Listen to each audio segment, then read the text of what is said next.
everyone, welcome back to my channel. I know I've been absent for a while. Well, I mentioned before, I'm reevaluating a little bit of how I want to continue, not with the channel. I mean, it's more about my own spirituality, how I want to go about it. And I think I will do pretty soon a little bit more of an in-depth on that one. But today, because I've been a little bit putting it off because I was sick, I wanted to do a walkthrough and review of the Onyi tarot. This is a deck I saw the first time on the channel of Oya's girl, Miss Queen Osset. And I've fallen in love in that time already. I think she also did a great interview. I will, if I'm remembering, I will put that interview in the description. Definitely worth watching. So I wanted to walk through this deck because except for her, of course, and I think there were a few other channels, but it's not really a deck that's really out there, and I think it's definitely worth being out there, If you will look in my playlist at my walkthroughs, you might have already seen that I really go in depth when it comes to decks that are Afrocentric or Black creators, all that stuff. And this one is definitely, I feel, belonging in that category. The creator did this for her best friend, Onyi. The creator herself was, well, a white woman. Her friend Onyi was had Nigerian roots, if I remember that correctly. And she created this as a birthday gift for her, which of course is a beautiful thing. There's a lot of Afro-centric knots in this deck.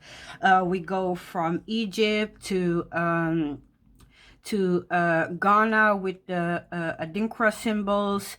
We go to Nigeria, the Yoruba Orishas, So there's a little bit of, everything there, which I really enjoy.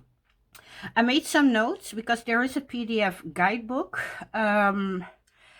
Okay, no shade, but this is really personal because we have then a section of all the cards with some notes from on yourself, the muse, right? And then we have a section of standard keywords for every card, and then we have a section again for every card that is done by the creator. And they're all separate. I wish they had put that together, because now you need to go from one page to the other page to the other page, to get a sense of one card, right? So I did make some notes to write some things down. And I will try to be as thorough as possible to give you a sense of at least who are we watching, if there's really a specific mention of a goddess, a symbol, or any of that kind, Okay, let's open the box. It's a beautiful box, yeah, and it's just 2-piece heart, perfect. So let's put them here.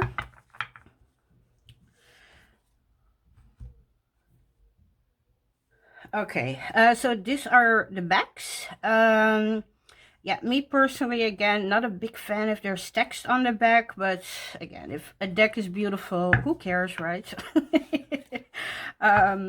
It is a big chunker because it's big. It has the size of I think a Hay House Oracle, a little bit like that. And well, it's a biggie, Okay. So let's do it. I'm gonna make some space so I can put the cards to the side if we've seen them. So the full, the creator's notes in the PDF talked about she found it difficult to put the snake there, but to her, yeah, It was about Adam and Eve, right? The beginning of humankind and that waking up of consciousness, right? Which I thought was actually really good, right? If we go by the biblical myths, right? It was, well, in Christianity, it was Eve that took a bite out of the apple and she seduced Adam. In Islam, it's Adam that did it and then seduced Eve. However, whichever way it's going, it's about that the moment they took a bite of that apple, consciousness came upon them, right? So that was that waking up of consciousness, that first step, right, that we really see in the Fool, that new beginning.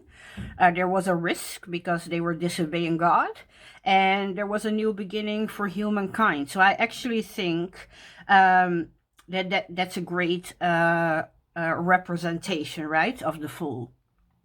I understand that when this deck came out, there was not a PDF guidebook, because I read in the PDF guidebook that she was inspired, I think, after the interview with Queen Aset to do it, which I can understand, because I don't think my mind would have gone there without me reading that. You know what I mean? But yeah, I love the art. The mouse with the butterfly wings didn't really have a specific meaning, but definitely cute. Okay, let me put this aside. Okay, here we have the magician. She portrayed here the Egyptian goddess Isis, and I think that works, right? I do think that works. The high priestess was the Yoruba goddess Olukun, if I say that correct. She was, or she is seen as the ruler of all bodies of water. And I think for the high priestess, right, that connection with water, even though we don't always see that, right, in the RWS, but I do find that fitting, if I'm honest. So I really do enjoy that. The Empress, she talked about, I think it was like a connection or a collection of multiple different kind of goddesses, Greek, European, and African, that she inspired this picture of.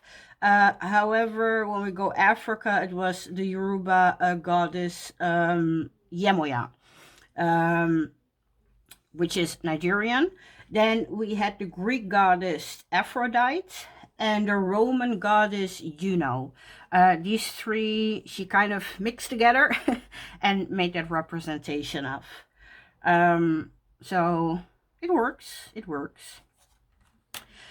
This was a card that was not mentioned at all. Maybe there's a mistake in the PDF.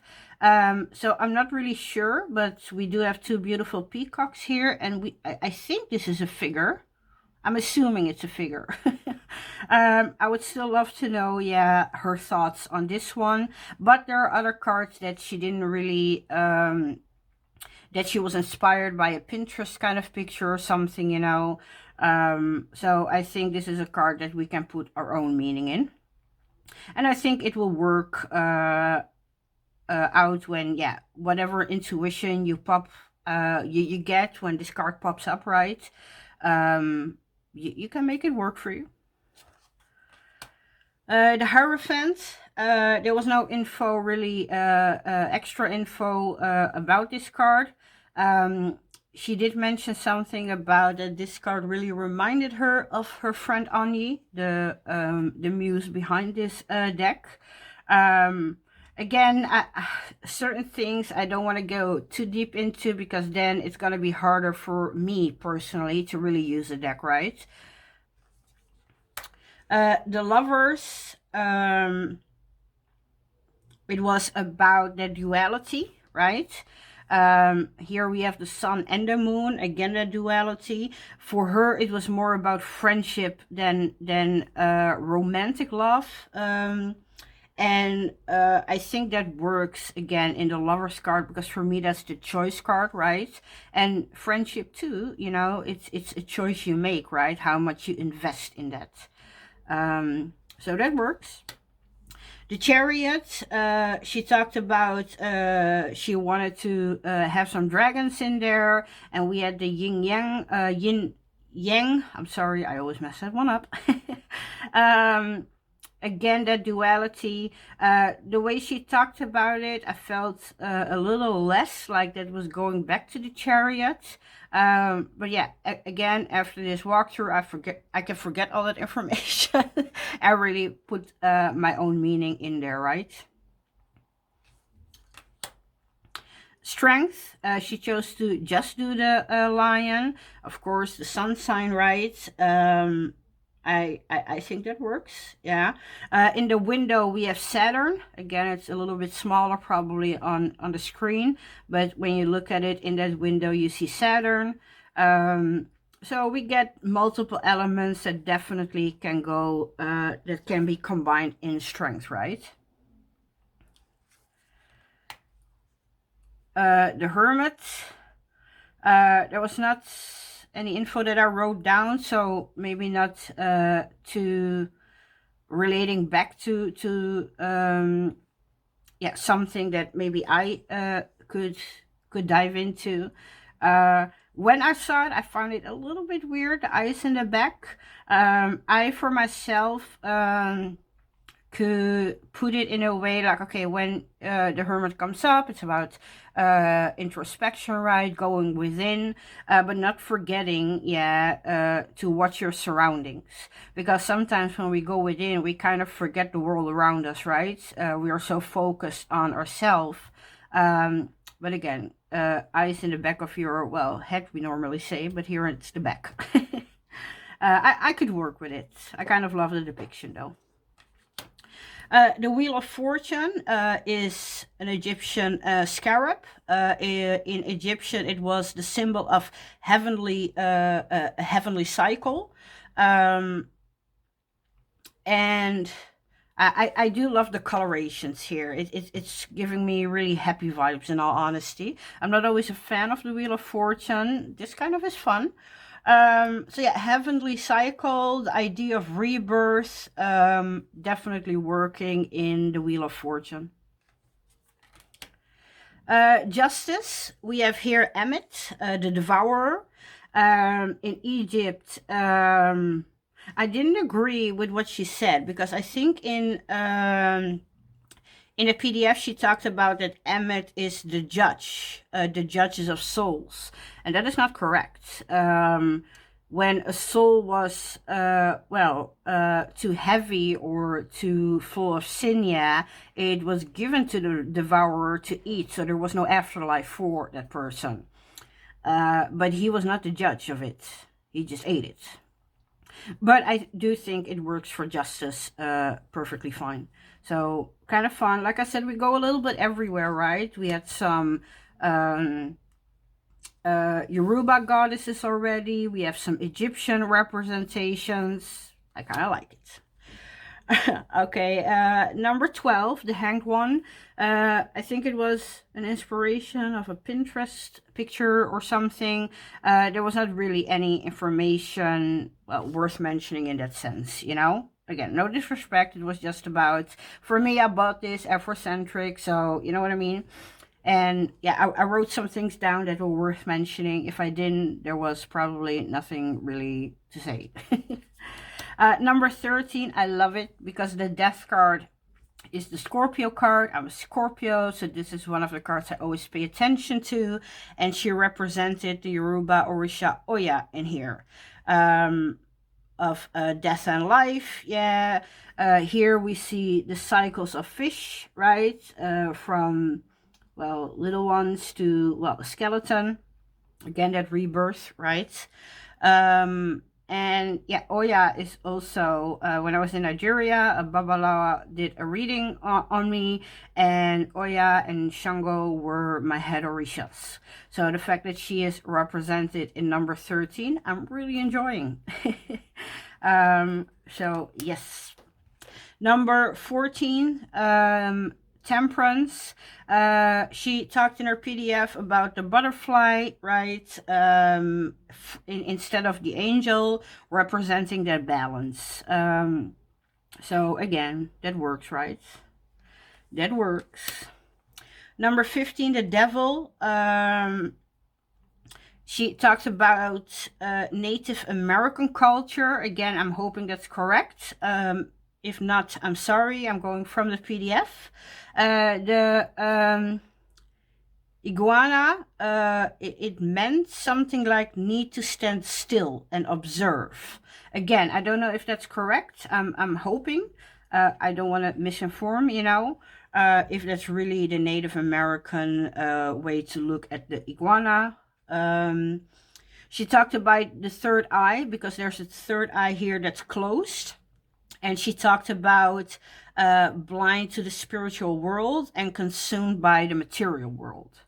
Again, hoping that that's correct in correlation of Native American culture.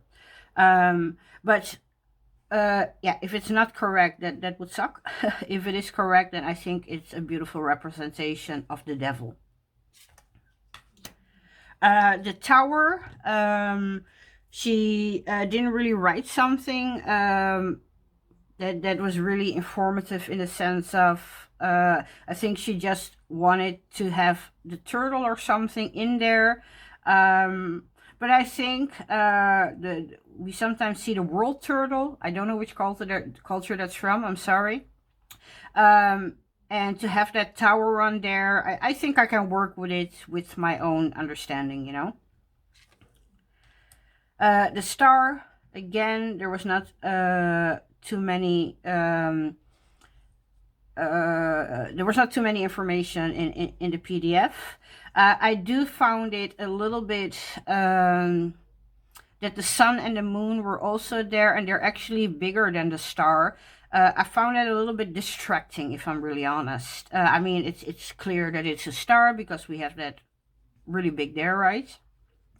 But I think I could have done without this and made that star more prominent. But again, in all honesty, it is a beautiful card.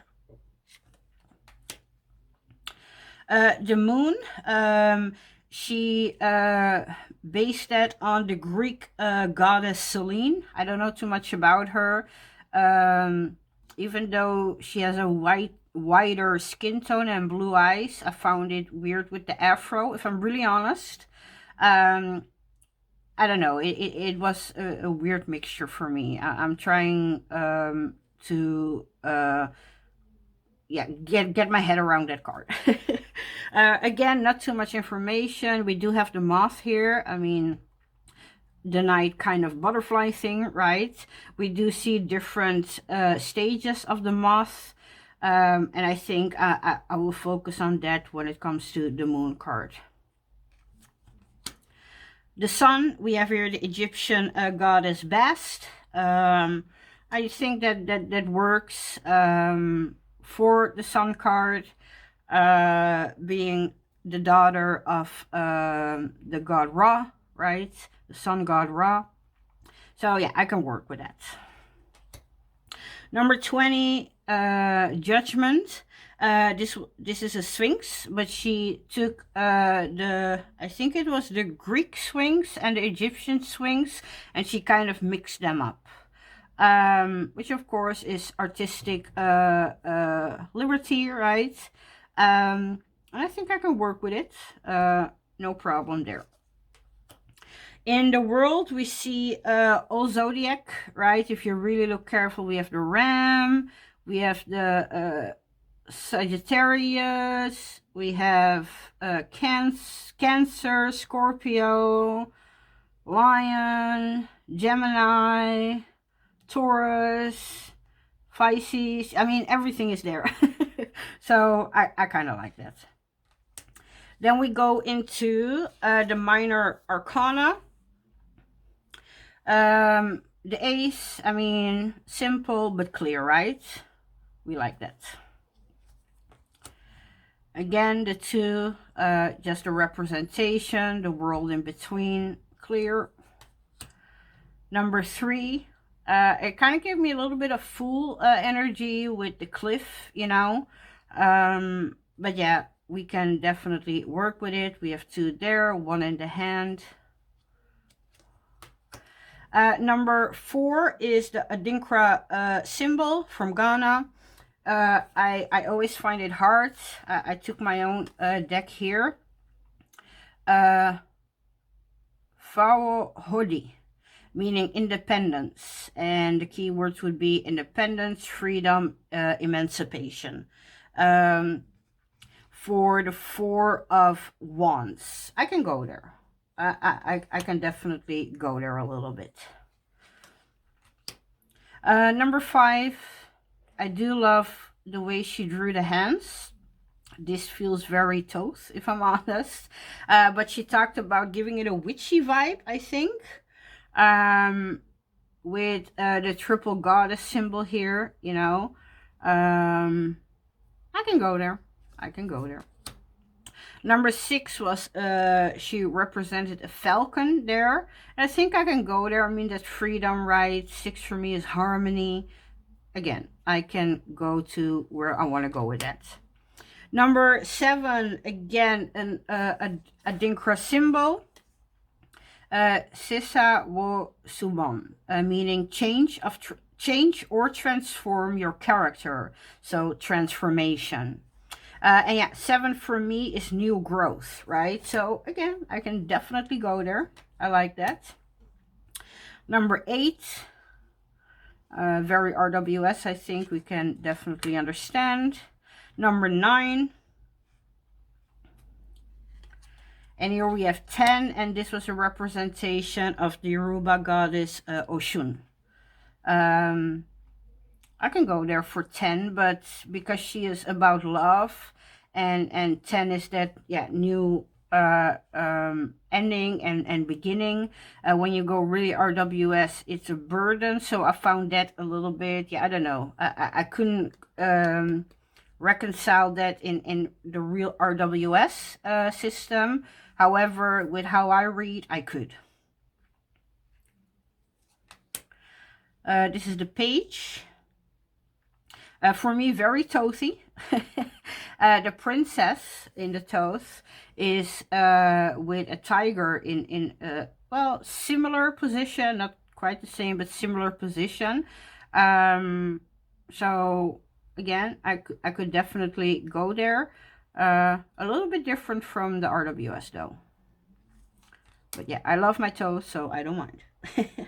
The knight, I love the blue hair. The queen, this was Queen Ya Ashantewa, if I say that correct. She was the leader of the Ashanti uprising against the British colonization or colonism. I found a picture of her that was really a representation of this. So I really enjoyed that. I think she can definitely stand here as queen. Especially that passion, right? In the wands, that fire energy. Very good. And here we have the king. Yeah, if I'm not mentioning somebody, then she didn't too. So I'm assuming that it's just out of maybe a picture that inspired her or her own, yeah, thinking, right? If there is a correlation to a person or queen, goddess, whatever, I will tell you. The ace here again, we have a Ashanti or Adinkra, sorry, Adinkra symbol. Odo New Fi Kwan. Okay, I really suck at this. I'm sorry. Love never loses its way home. So the power of love. I think it works for emotions, right? Even though emotions aren't always love. Yeah. But yeah, the cups, the ace of cups, the root of the power of water. So yeah, I can go there. I can go there. And I just love the representations there, you know. Number 2, again, a Adinkra symbol. B, Naka, B. No one should bite the other. Peace, balance, harmony. While this is more a love card, I think this one might actually have been better here, in my opinion. Yeah, but that's me. This works too. Because 2, when we go really elemental, right, we're talking about balance and harmony. So for me personally, I kind of like this one here. I don't know if this was actually made with the RWS in mind, or more Tothi and yeah, the way I read elemental, because while I see where it diverges from RWS, I'm really enjoying it because it's the way I read, you know? So yeah. Number 3, I think I like it. New growth. Number 4, I think she did a drawing based on the Igbo people, again Nigeria, which again I like. I like. Number 5, I can see the conflict in here in the sense of the red lips, right? What's coming out of there. So yeah. I feel like that her art is sometimes cut off a little, because I can only find 4 cups in this. But there's another one I will show you that I can actually see where the 8th, I think it's number 8. Yeah, it's still there, but it's not there, you know?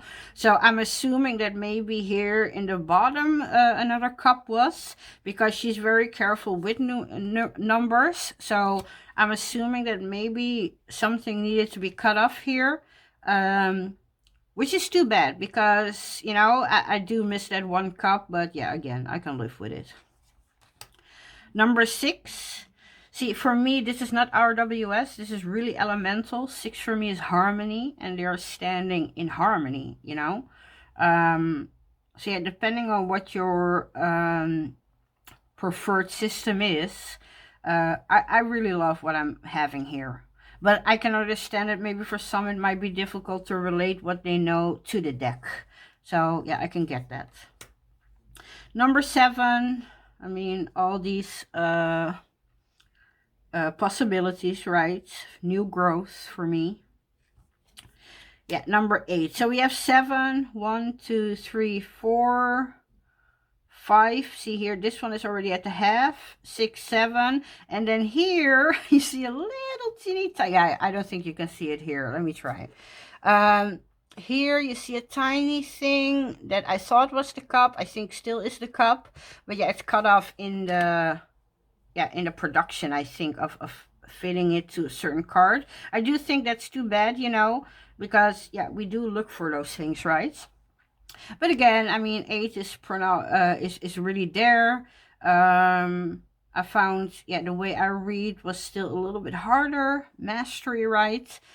For the 8, but I can get there. I will make sure. Mastery for me, going up the mountain, right? Really being there. So yeah, I can make it work. Number 9, we go again to an Adinkra symbol. Sorry, cat hair. Really. Okay, I'm not even gonna go there. It means the moon and the star, love, faithfulness, harmony. Yeah, and for the 9, for me, that's really about dynamic energy, right?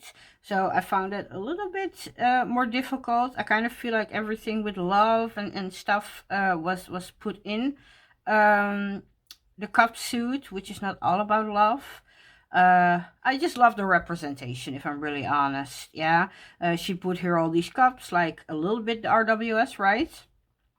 I can get there. I can get there. I don't think it's perfect, but I can definitely get there. And number 10.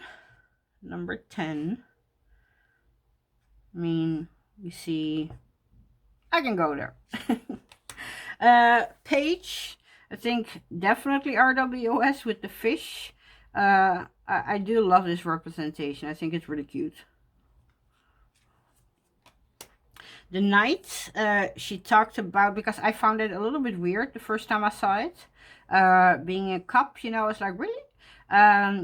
Because the knight is all about, well, when we look at it from a personality type, right? It's about that romantic kind of thing, personality.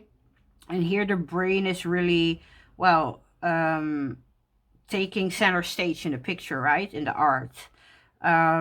And I love to look at my chords as energy, you know. So I found it a little bit harder, but again, I can get there.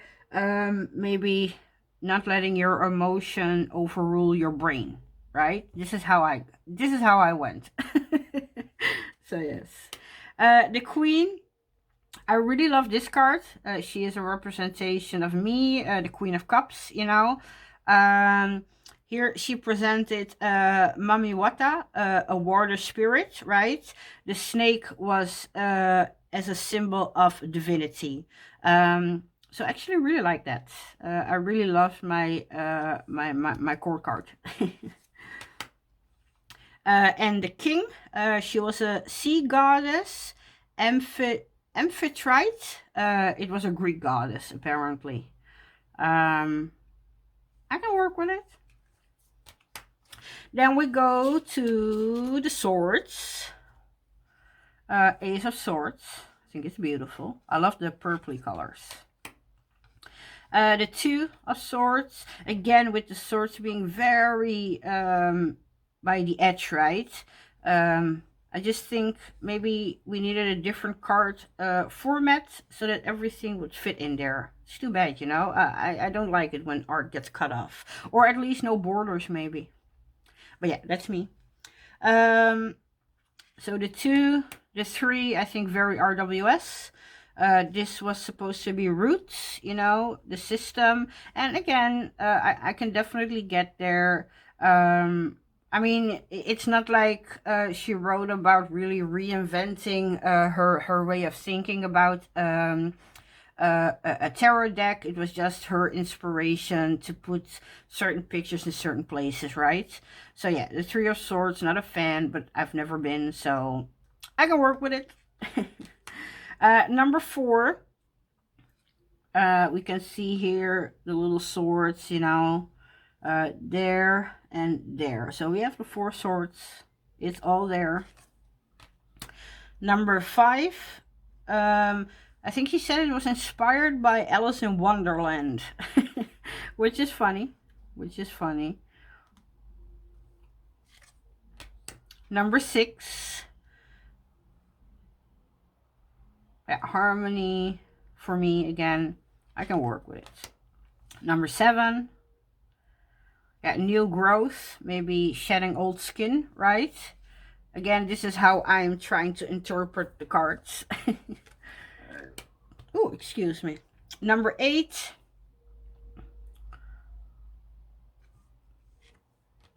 number 9, love the big afro. Number 10, I really like this because in her face she's really serene, and I never really liked that ending from the 10 of Swords, you know, because I don't feel that you can really have an ending when it comes to a mindset, right? We just evolve, right? That doesn't mean something ends, because something new comes from an ending, if you want to consider it an ending. And I love how serene her face is, even with the 10 swords in her back. It's just the baggage that she's carrying with her, right? That doesn't mean we are being defeated by it. It shapes who we are. And if we can be serene about it, then we go into that next cycle, right, of learning something new. So I really like this depiction. And then especially because she's that serene, you know? Really like this. Number 10, again, an Adinkra symbol, but she made them like boobies, which was really fun. She mentioned that she was drawing the symbol, and then she thought about boobies, and then it became a mixture of boobies and the symbol. Mate Masi, what I hear, I keep. It talks about wisdom, knowledge, and prudence. And again, wisdom, knowledge in the page, I think, is great, you know? And the boobies, of course, it's just fun. Boobies are fun. The Knight, oh, again, an Adinkra symbol. Tamfo Bebri. Okay, the enemy will stew in his own juice. Jealousy and envy.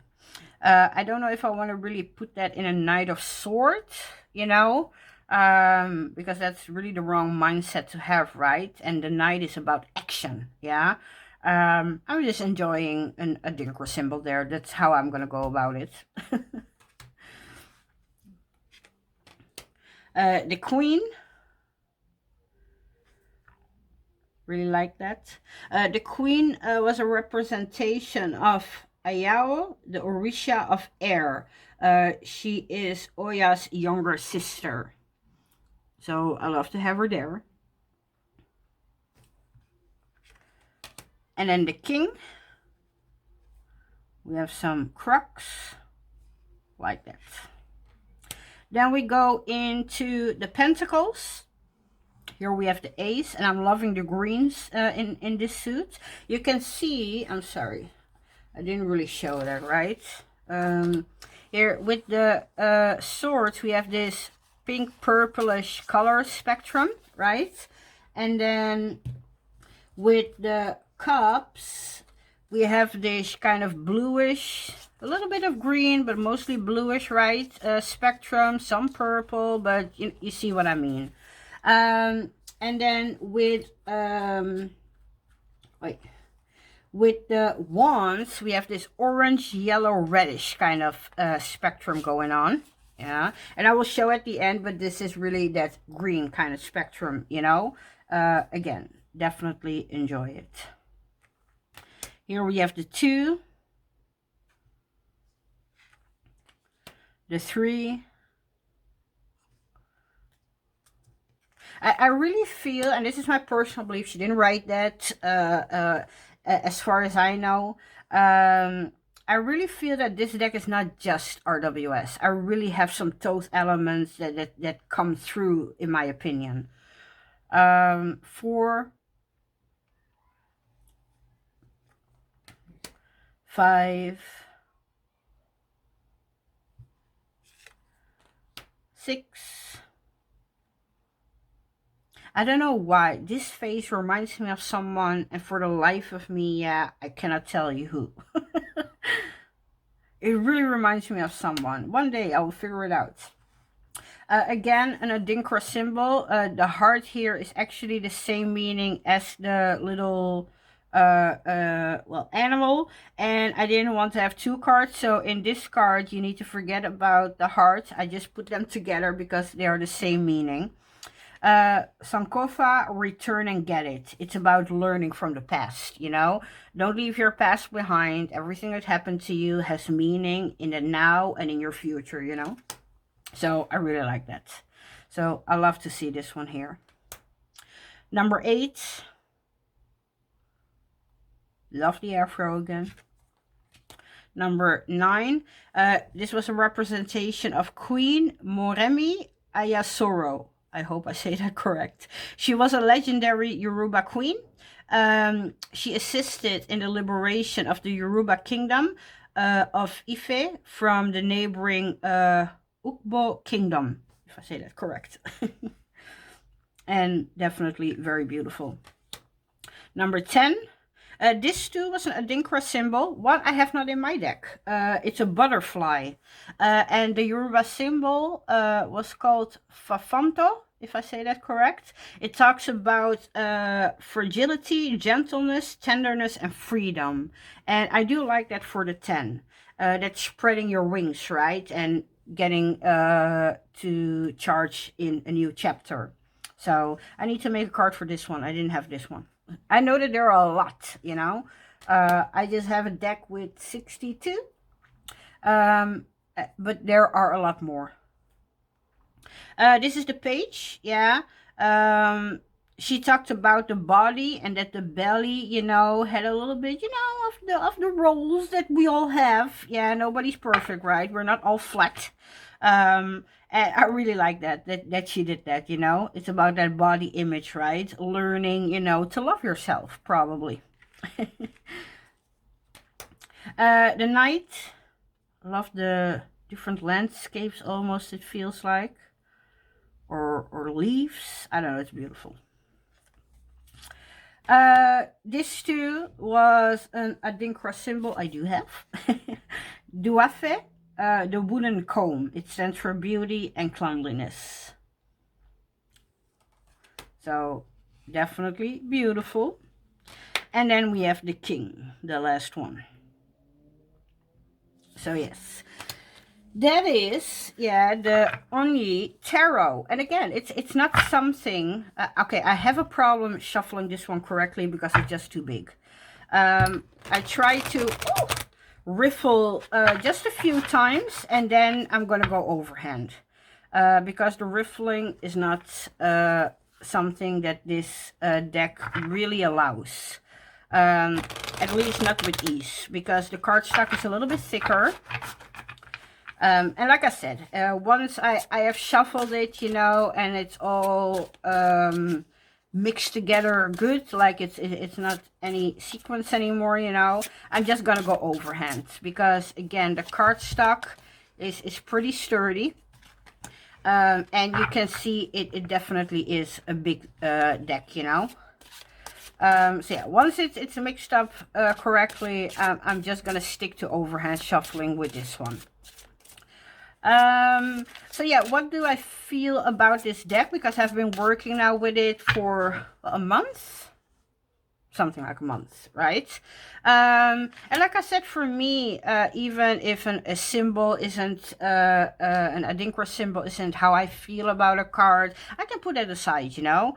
I love the colorations. I love the hand-drawn feeling that I get from this deck, you know. I love the different representations of Africa. We're going from Egypt to Nigeria to Ghana. So yeah, I really feel like it's going all over the place. And there are cards I feel like, yeah, maybe, you know what I mean? And then there are cards I'm absolutely loving. But overall, it was a deck definitely worth getting for me. I think if you've been here long enough on my channel, you know, I really like to support Afrocentric decks, Black creators, you know. And yeah, this is one of those decks that I really wanted.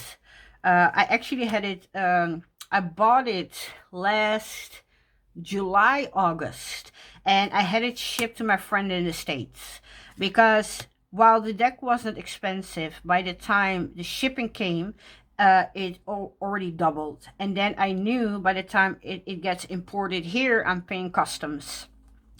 And even though I don't mind paying for a deck, it just became too much. So I asked my friend, you know, can I ship it to you? Because I knew he was going to ship me some CDs and records.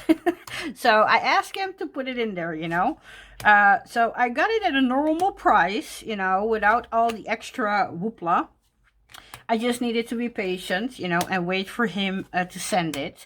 And then he got on a buying spree for me to get me more records. So I just needed to be patient to get my deck, you know, which again was totally worth it. The moment I know it reached him, I knew it was mine. I just, again, needed to wait, be patient, which is fine, which is fine. Again, I love the colors, you know, it really feels African, that really colorful African, you know. Yeah, again, I cannot tell you that I know this deck through and through, because I don't have it that long, respectively, right?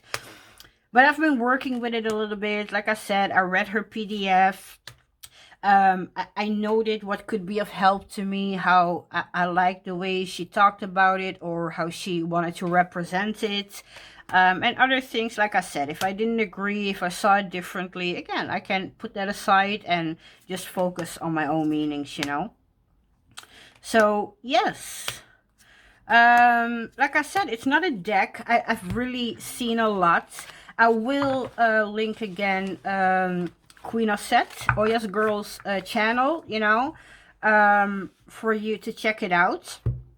Because again, in my opinion, this is definitely worth one to check out, you know. It's a fun deck. It's gonna be, for me, this everyday deck, right? Because even though there's a lot of symbology everywhere, I don't think it's too heavy. You know what I mean? Like, some decks can be really heavy. And for me, they reach then a higher level of spirituality. Okay, that sounds weird, you know? And then you have decks that have their symbolism, but not like it's going so deep, you know, that you need to do a study out of it. And because I'm fairly familiar with the Adinkra symbols, again, it's been a deck, not per se the one that I showed you now, but the one that I printed myself. It's been a deck I've been working with for many years. It's one of my favorites. You know, this is why I now have multiple copies. So to see that getting back, you know, because I'm a little bit familiar with them, the Egyptian stuff I'm familiar with, the Yoruba goddesses, not all of them. I'm still on my journey of learning more, you know, but most of the ones that are represented here I know about. So yeah, I'm really enjoying seeing all of these things that I have an interest in, right? Getting back all together in one deck. So yes, what else is there to say? I definitely do recommend it, you know, if you're looking for a melanated tarot. Like I said, I do believe every deck has its pros and cons, unless you're gonna make your own, right? Again, like I said, not the biggest fan of the text in the back. It's really big. You can see I can hardly wrap my fingers around it. If these are all deal breakers, yeah, then maybe not. But if this is something that you don't mind too much because you really love what you're seeing, then again, it's definitely worth it. I will link her Etsy shop in the description as well. That, yeah, if you're interested, you know, you can check it out. But yeah, that's all I got to say. Normally I would pair maybe an oracle deck to it, but I haven't found one yet. I got multiple decks, and every deck till now that I put next to it, yeah, it wasn't just right the way I liked it, you know. So for now, I've been using it on its own. Who knows, you know, maybe in the future I will find something and then I will let you know. Okay, that's all for now, folks. This is the Onyi Tarot. Definitely one I'm enjoying very much and looking forward to even enjoy more. Okay, if you have any questions, please feel free to put them in the comments below and I will get back to you. Till then, I hope you're all doing well. Stay kind, stay aware, you know, be blessed. Okay, bye-bye.